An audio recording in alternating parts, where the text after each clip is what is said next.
ईश्वर जो भी करता है अच्छा ही करता है। बीरबल एक ईमानदार तथा धर्मप्रिय व्यक्ति था। वह प्रतिदिन ईश्वर की आराधना बिना नागा किया करता था।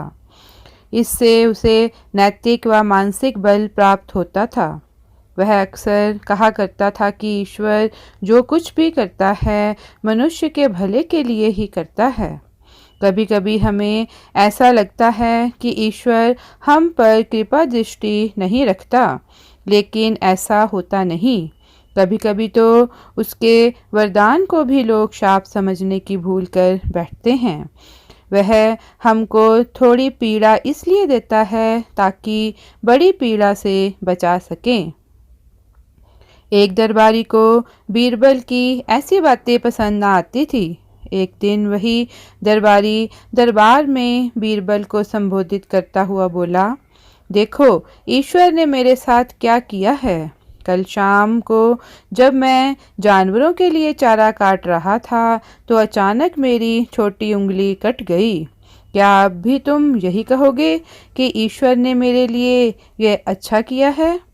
कुछ देर चुप रहने के बाद बीरबल बोला, मेरा अब भी यही विश्वास है, क्योंकि ईश्वर जो कुछ भी करता है मनुष्य के भले के लिए ही करता है।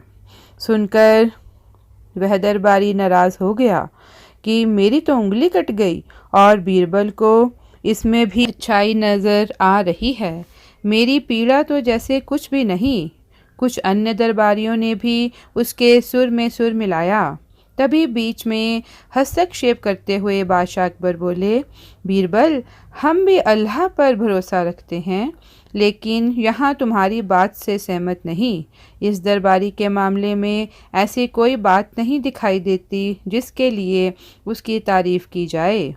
बीरबल मुस्कुराता हुआ बोला, ठीक है जहाँपनाह, समय ही बताएगा। अब 3 महीने बीत चुके थे। वह दरबारी जिसकी उंगली कट गई थी घने जंगल में शिकार खेलने निकला हुआ था। एक हिरन का पीछा करते वह भटक कर आदिवासियों के हाथों में जा पड़ा। वे आदिवासी अपने देवता को प्रसन्न करने के लिए मानव बलि में विश्वास रखते थे। अतः वह उस दरबारी को पकड़कर मंदिर ले गए।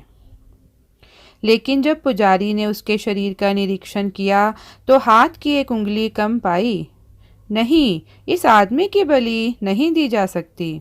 मंदिर का पुजारी बोला, यदि 9 उंगलियों वाले इस आदमी को बलि चढ़ा दिया गया तो हमारे देवता बजाय प्रसन्न होने के क्रोधित हो जाएंगे। अधूरी बलि उन्हें पसंद नहीं। हमें महामारियों, बाढ़ या सूखे का प्रकोप झेलना पड़ सकता है, इसलिए इसे छोड़ देना ही ठीक होगा। और उस दरबारी को मुक्त कर दिया गया। अगले दिन वह दरबारी दरबार में बीरबल के पास आकर रोने लगा। तभी बादशाह अकबर भी दरबार में आ पहुँचे और उस दरबारी को बीरबल के सामने रोता देखकर हैरान रह गए। तुम्हें क्या हुआ, रो क्यों रहे हो? अकबर ने सवाल किया। जवाब में उस दरबारी ने अपनी आप बीती विस्तार से कह सुनाई। वह बोला, अब मुझे विश्वास हो गया है कि ईश्वर जो कुछ भी करता है मनुष्य के भले के लिए ही करता है। यदि मेरी उंगली ना कटी होती तो निश्चित ही आदिवासी मेरी बलि चढ़ा देते। इसलिए मैं रो रहा हूँ, लेकिन ये आंसू खुशी के हैं। मैं खुश हूँ क्योंकि जिंदा हूँ। बीरबल के ईश्वर पर विश्वास को संदेह की दृष्टि से देखना मेरी भूल थी। अकबर ने मंद मंद मुस्कुराते हुए दरबारियों की ओर देखा, जो सिर झुकाए चुपचाप खड़े थे। अकबर को गर्व महसूस हो रहा था कि बीरबल जैसा बुद्धिमान उसके दरबारियों में से एक है। धन्यवाद दोस्तों, अगर आपको ये कहानी अच्छी लगी हो तो इसे लाइक और शेयर करें, और अगर आप इस चैनल पर नए हैं तो सब्सक्राइब करें और बेल आइकन को प्रेस करें ताकि आने वाली हमारी हर नई वीडियो की जानकारी आपको मिलती रहे। धन्यवाद।